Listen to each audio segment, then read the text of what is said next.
Tollywood director Ram Gopal వర్మకు హైకోర్టులో భారీ ఊరట లభించింది. ఆయనకు ఏపీ హైకోర్టు ముందస్తు బెయిల్ ను మంజూరు చేసింది.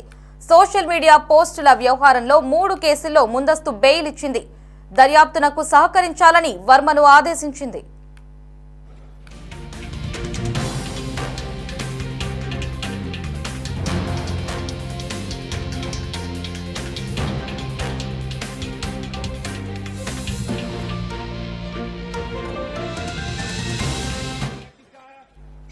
సోషల్ మీడియాలో పోస్టులకు సంబంధించి ఏపీలో తనపై నమోదైన కేసులను కొట్టివేయాలని వర్మ హైకోర్టును ఆశ్రయించారు.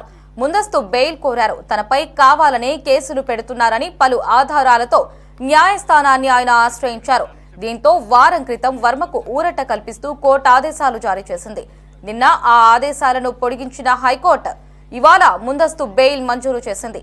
దర్యాప్తునకు సహకరించాలని వర్మకు స్పష్టం చేసింది.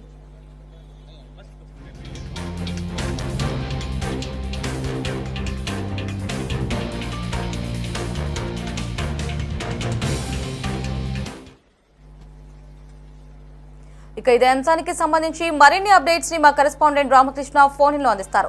రామకృష్ణ, చెప్పండి. ఆర్జీవీకి ఎట్టకేలకు హైకోర్టు బెయిల్ మంజూరు చేసినట్లుగా తెలుస్తోంది. అలాగే దర్యాప్తుకు సహకరించాలని కూడా వర్మకు స్పష్టం చేసినట్లుగా తెలుస్తోంది. దీనికి సంబంధించి ఉన్న మరిన్ని అప్డేట్స్ ఏంటి? వర్మ దర్యాప్తుకు సహకరిస్తారా? మరి వివాదాస్పద దర్శకుడుగా పేరుపడినటువంటి రామ్ గోపాల్ వర్మకు హైకోర్టు ముందస్తు బెయిల్ ను మంజూరు చేసింది.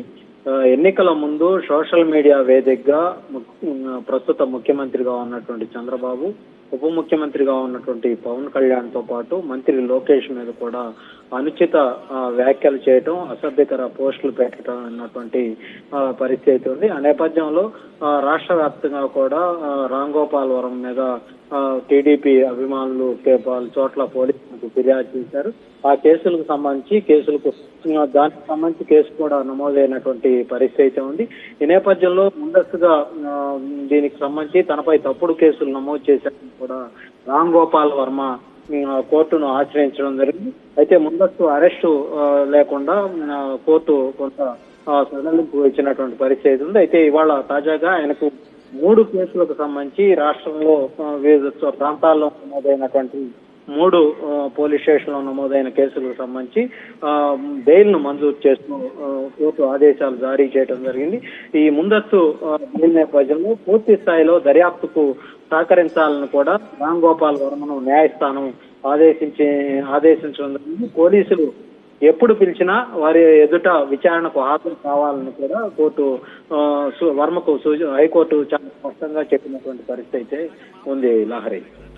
ఎస్ రామకృష్ణ, ఇప్పటికే ఇంతకు ముందు 3 సార్లు వర్మని విచారణకు పిలిచినప్పటికీ కూడా ఆయన గైహాజరయ్యారు. మరి ఈసారి కోర్టు ఆదేశాల మేరకు ఆయన విచారణకు హాజరవుతారా, లేదంటే మళ్ళీ గైహాజరయ్యే ప్రయత్నం ఏమైనా చేస్తారా? హైకోర్టు చాలా స్పష్టంగా ఈ బెయిల్ మంజూరు సమయంలోనే స్పష్టంగా చెప్పడం జరిగింది. తప్పనిసరిగా ఏవైతే ఈ దర్యాప్తు ఉందో దర్యాప్తుకు పూర్తి స్థాయిలో సహకారం అందించాలని కూడా రామ్ గోపాల్ వర్మకు స్పష్టం చేయడం జరిగింది. పోలీసులు ఎప్పుడు పిలిచినా అప్పుడు ఆ విచారణకు హాజరయ్యి వాళ్ళు కోరినటువంటి సమాచారం ఇవ్వాలని కూడా హైకోర్టు చాలా స్పష్టంగా వర్మకు ఆదేశించినటువంటి పరిస్థితి. కాబట్టి తప్పనిసరిగా వర్మ పోలీసుల విచారణకు హాజరై వాళ్ళు అడిగినటువంటి ప్రశ్నలకు సమాధానం చెప్పాల్సి ఉంటుంది. Lahari. Right Ramakrishna, thanks for the updates.